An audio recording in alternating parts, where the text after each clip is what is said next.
কে বাঁচাবে? আমাদের আপাকেই মেরে ফেলবে। আমাদের আপাকে বাঁচানোর জন্য তো আমরা আছি, তোমাকে কে বাঁচাবে? এই হুম হুম আর্মি, মানে আর্মিদেরকে উনি একদম বাজে ভাষায় বকাবকি করলো। আর্মি তো মারবে, তোমাকে ছিঁড়ে খেয়ে ফেলবে। এত সাহায্য করা হয়েছে, কিন্তু ওটা কিন্তু প্রথম বছরে দুইবারে দেওয়া হয়েছিল, টোটাল 21,300 টাকার জিনিস। কিন্তু হুম এমন ভাবে বলা হলো যে আমাদের মান্থলি বা ইয়ারলি দেওয়া হচ্ছে। অফিসার শহীদ সেনা দিবস করা হয়েছে, হ্যাঁ, আলহামদুলিল্লাহ। কিন্তু আমি প্রথম থেকে আমি বৈষম্য পছন্দ করি না, হ্যাঁ। সেখানে আমি জানি যে আমার নিজের চোখে দেখা আমাকেই প্রোটেক্ট করেছে, না হলে আমি সেখান থেকে অ্যাটলিস্ট আমি বের হয়ে আসতাম না। তো, আমি বলা শুরু করি। হুম যেমন যেদিন আমাদের শহীদ অফিসারদের দাফন হলো, প্রথম যখন জানাজা শুরু হয়, সেই মুহূর্তে আমার খারাপ লাগতে শুরু করে। মানে প্রথম থেকে তো খারাপ লাগছিল, আমি তানভীরকে খুঁজে পাচ্ছি না। কিন্তু আমার সবচেয়ে খারাপ লাগে যখন টিভিতে দেখানো হচ্ছে লাইভ, যে জানাজা হচ্ছে, ভাবিরা কাঁদছে, অফিসাররা কাঁদছে। আমি সহ্য করতে পারছিলাম না, হ্যাঁ। তো হুম আমার মধ্যে একটা ডিলেমা কাজ করছিল, তানভীর আছে, হ্যাঁ, আমি হুম কিন্তু ডেড বডি খুঁজছি, বাট মানে ও যে আমাকে বলছিল যে তুমি কোথাও যাবা না, হ্যাঁ, তোমাকে হুম যদি আর্মি অফিসাররা ছাড়া, আমাদের আর্মি ছাড়া কেউ যদি নিতে আসে, আমি আসবো, হুম অথবা আর্মি ছাড়া কেউ নিতে আসলে তুমি কোথাও যাবা না। হ্যাঁ, ও কিন্তু আমাকে কিছু কিছু ইনফরমেশন দিয়েছিল। যেমন এই কথাগুলো তো আমাদের মধ্যে দুবার যে কথা হয়েছে, আমি তো শর্টকাট কথাগুলো বলি, কিন্তু আমাদের মধ্যে তো আরো কিছু কথা হয়েছিল। যেমন একটা পর্যায়ে ও কিন্তু, মানে সেকেন্ড কলটা, লাস্ট কলের প্রথম দিকে কিন্তু আমাকে বলেছিল, যখন ওই যে ইন্ডিয়ান্স বা এই কথাগুলো যখন আমাকে শেয়ার করে, তার মধ্যে কিন্তু ও আমাকে বলে যে আর্মি ছাড়া আমি তো আর আসা সম্ভব না, কিন্তু আর্মি আসলেই শুধু তুমি বার হবা, কিন্তু কোনো কোনো গাড়িতে উঠে কারোর সাথে তুমি কোথাও যাবা না।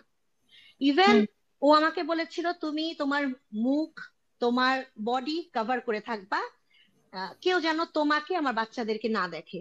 যদি দেখো যে কেউ তোমাকে বের করে নিয়ে যাচ্ছে, হ্যাঁ, আর্মি ছাড়া, তাহলে তুমি যেখানে অনেক ফায়ার হচ্ছে রনা, তুমি ওখানে চলে যাবা। তো একটা হাজবেন্ড তার ওয়াইফকে বলছে যে আমি আর ব্যাক করব না, তুমি আমার হুম বাচ্চাদেরকে নিয়ে আ, তুমি সেই ফায়ারিং এ চলে যাবা।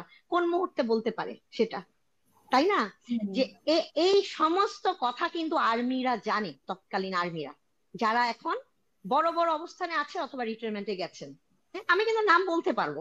হ্যাঁ, আমি জানি আমার হুম লাইফ সিকিউর না, আমার বাচ্চাদের লাইফ সিকিউর না, এবং আমি তাদের সামনেও বলতে পারি, যার জন্য আমার অবস্থা এখন এরকম, আমার ব্যাংক ব্যালেন্সও সেরকম, সবকিছু যাই হোক। তো আহ তারপর আমি যখন ওই যে 3 তারিখের কথাটা বলছি, 3 তারিখে প্রবাবলি ওটা 3 তারিখ ছিল, জানাজা যখন হচ্ছে, আমি তারিক সিদ্দিকীর মিসেস কে কল করলাম। মহসিন ভাই অলরেডি বলেছেন যে তার হাতে, শাহিন সিদ্দিকীর হাতে আমাদেরকে দেওয়া হয়েছিল, হ্যাঁ। তো উনার কাজ ছিল সকাল থেকে দুপুর হুম 3টা পর্যন্ত আমাদেরকে কাউন্সিলিং করা। উনি আহ হুম উনি সেরকম শিক্ষিত না, হুম, হুম উনি ডক্টর তো নাই, উনি আমাদের কাউন্সিলিং করতো। তো উনি আহ উনাকে আমি কল করলাম, কল করে বললাম যে আন্টি, পিলখানায় এই ঘটনা হয়েছিল, হ্যাঁ, হুম আমার হাজবেন্ড আমাকে এগুলো বলেছিল, আমি এগুলো শুনেছিলাম, আমি রিপিট করছি ওনাকে। উনি আমাকে বলল যে খবরদার তুমি এই ধরনের কথাবার্তা বলবা না, হ্যাঁ, হুম এগুলা বলা যাবে না, তোমাকে মেরে ফেলবে। হুম, হুম তুমি কোনো মিডিয়ায় কথা বলবা না, ইভেন তুমি তোমার কোনো আত্মীয় স্বজনকেও বলবা না।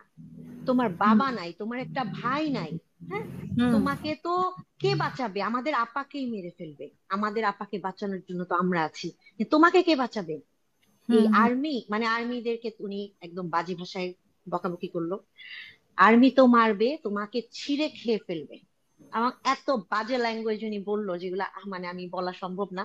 হুম হুম তারপরে হচ্ছে বললো যে তুমি অপেক্ষা করো, আমি লোক পাঠাচ্ছি।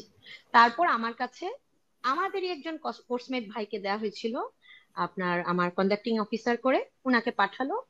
উনি যাওয়ার পরে আমাকে যে উনার মোবাইল থেকে কথা বলালো, আবার তারেক সিদ্দিকীর মিসেস এর সাথে। আমি কিন্তু অলরেডি কথা বলে ফেলেছি হুম আমার মোবাইল থেকে, হ্যাঁ, না আমার মোবাইল থেকে না, আমাদের বাসার ল্যান্ডলাইন থেকে ওনার সাথে। তারপরে আবার ওই ভদ্রলোকের যে অফিসারকে পাঠানো হলো তার নাম্বার থেকে ওনাদের সাথে আবার কথা হলো।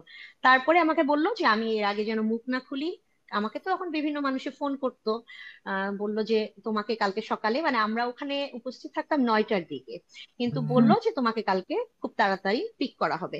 তো সেদিন আমাকে পিক করে নিয়ে গেল 6:45টার দিকে।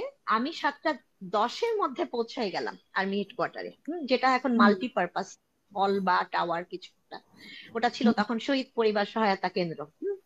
হুম। ওখানে গেলাম, গিয়ে দেখলাম উনি চলে আসছে। তো অনেক আর্লি। তারপরে উনি আমাকে, তখন কোনো সেটা ভাবিরা আসে কত নাই। তারিখ? কত তারিখে? ওটা ফোর্থ, ফোর্থ মনে হয়, March. Probably fourth, fourth March, হুম হ্যাঁ। হ্যাঁ। তারপরে উনি আমাকে বোঝানো শুরু করলো, অনেকক্ষণ বোঝালো। তারপরে আর্মির কিছু ক্লার্ক আসলো, তারা আমার কাছে লিখিত নিল, সাইন করালো, তারপরে টাইপ করে নিয়ে আসলো। আমি পড়লাম, আমার কথার মিল নাই, অনেক কাগজ, মিল নাই। আমি নিজেও বিরক্ত হচ্ছি, পুরাটা পড়তে ইচ্ছা করছে না, কিন্তু প্রথমে 1-2 পাতার মধ্যেই দেখলাম আমার কথার সাথে মিল নাই। আমার হুম কথা কিন্তু রেকর্ডও করলো, হ্যাঁ। আর্মির 2 জায়গা থেকে এরকম হলো। তারপরে আস্তে আস্তে হলো, আবুল কার আকন্দ সেম কাজটা করলো পিলখানায় নিয়ে যে, হ্যাঁ। হুম তারপর হচ্ছে, আর এর মধ্যে যেটা হলো, সিএমএইচ থেকে ডাক্তার আনা হলো। হুম আমার মাথা খারাপ, আমি গুলটুল বলছি, আমার হুম। আমার ভীষণ রকমের ট্রমাটাইজ আমি। আহ, এখন আমার কাউন্সিলিং দরকার। তো এরকম 2-3 দিন যেতেই আমার আম্মু তো প্রথম দিকে আসতো না, আমার আম্মু আমাকে বললো যে মানে কোনোভাবে শুধু তুমি আসো। পরিবারের মধ্যে সবার পরিবারের, মানে সবার পরিবারের সাথে এমন হচ্ছে নাকি শুধু আপনার সাথেই? কম বেশি না হয়েছে, তো, হ্যাঁ। মানে তখন আপনি কিন্তু জানেন না কারা এই যে কারা। হিন্দি কথা শোনার কথা, মনে হয় আমার জানা মতে কেউ বলেছে কিনা আমি জানি না, হ্যাঁ। হুম। আমি আমি সঠিক জানি না। এই জন্য আর বলছে যে আপনার সবার মাথা খারাপ। সবার সাথে ফুসফুস ফুসফুস, হ্যাঁ। আচ্ছা। একটা সাইডে বসে ফুসফুস, মানে একসাথে বসে যে আমরা কথা বলবো, আমরা একই জায়গা থেকে এসেছি পিলখানায়। আর বিশেষ করে যারা কোয়ার্টার গার্ডে ছিলাম, তারা তো অনেক ভাবিরা একসাথে ছিলাম, কিন্তু একটা জায়গায় ফুসফুস, আবার একটা জায়গায় ওনার সাথে ফুসফুস, মানে এত ফুসফুস করার কি আছে আমি এটা বুঝলাম না। হুম আর এখন যেটা বুঝি আর কি।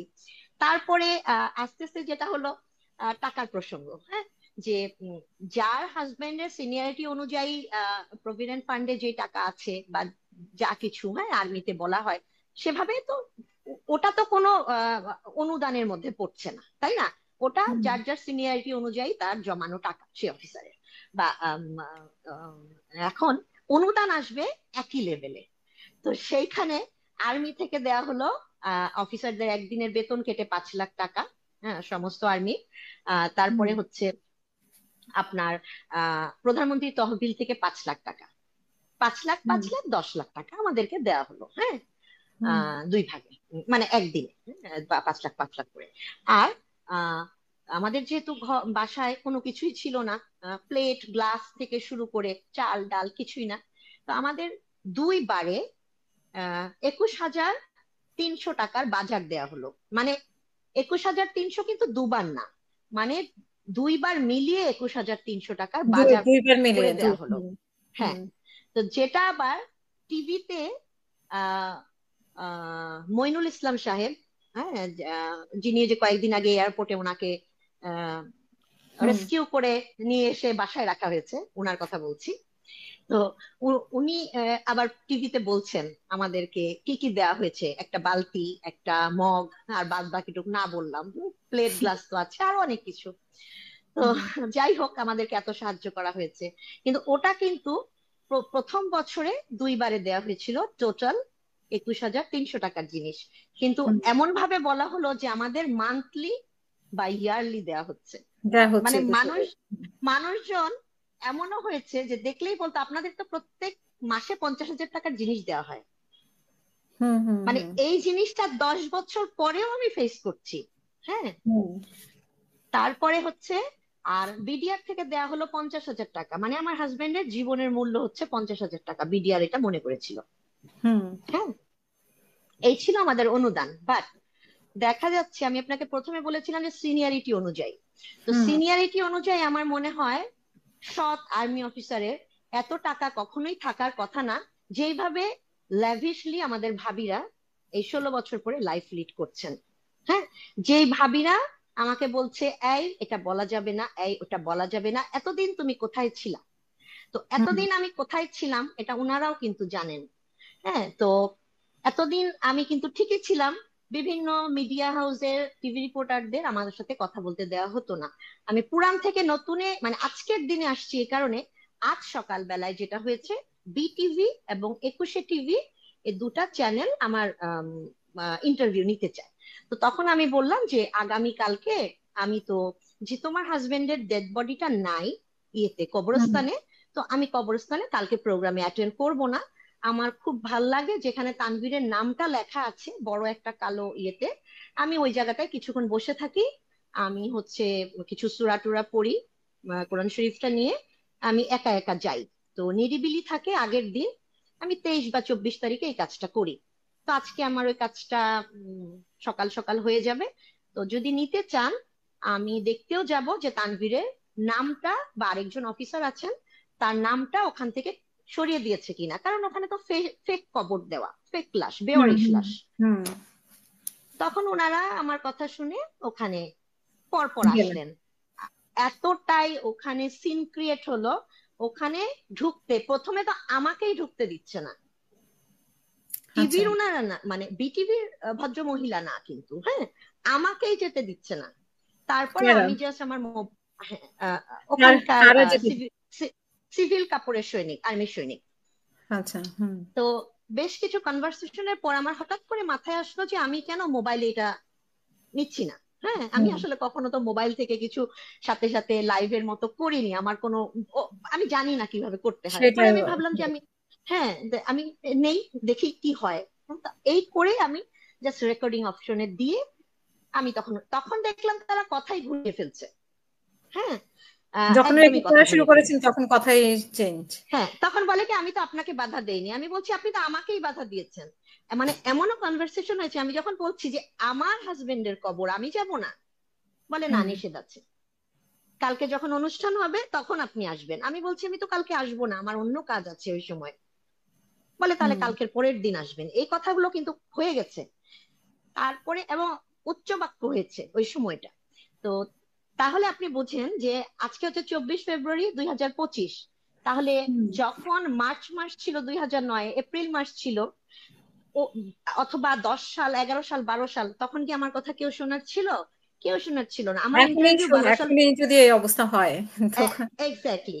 হুম। ইভেন বিভিন্ন ইন্টারভিউ আমার নিয়ে যাওয়ার পরও কিন্তু দেখানো হয় না, আর যদি দেখানো হয় আমি বিশেষ জনের নামগুলা বললে সেই নামগুলাই দেওয়া হয় না। এজন্য গত দুদিন ধরে আমার কাছে যত ফোন আসছে, আবার যে শহীদ সেনা দিবসের যে ঘোষণা হয়েছে, আমাকে যখনই বলছে আপনার প্রতিক্রিয়া কি, এটা ইন্টারভিউ নিতে আসবো, আমি বলছি না, আমি ইন্টারভিউটা দিব না। এজন্যই দিব না কারণ আমার জন্য অত্যন্ত গর্বের বিষয় যে আমার হাজবেন্ড একজন আর্মি অফিসার, শহীদ সেনা দিবস করা হয়েছে, হ্যাঁ, আলহামদুলিল্লাহ।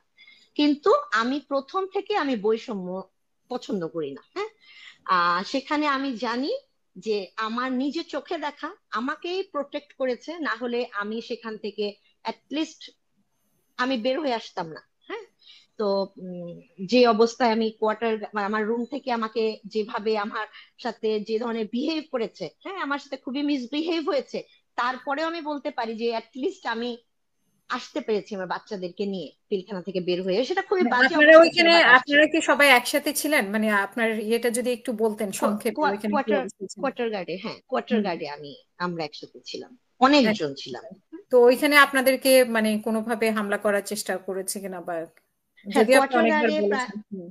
প্রায় সময় ডোর খুলে, ধরেন কথাবার্তা নাই, ডোর খুলে রাইফেলের পিছন দিক দিয়ে একদম মারধর, কাঠের অংশটা দিয়ে, এটা মানে হয়েছে। কিন্তু মহিলাদেরকে, আপনারা তো মহিলারাই ছিলেন। মহিলা পুরুষ বাচ্চা না তো, সবাইকে, হুম। ওভারঅল যারাই ছিলেন, হ্যাঁ, সবাইকে এই জিনিসগুলা হয়েছে। আচ্ছা। তো আর ওইখানে আপনারা কতজন, কতজন ছিলেন বাচ্চা কাচ্চা সহ বা ভাবিরা সহ?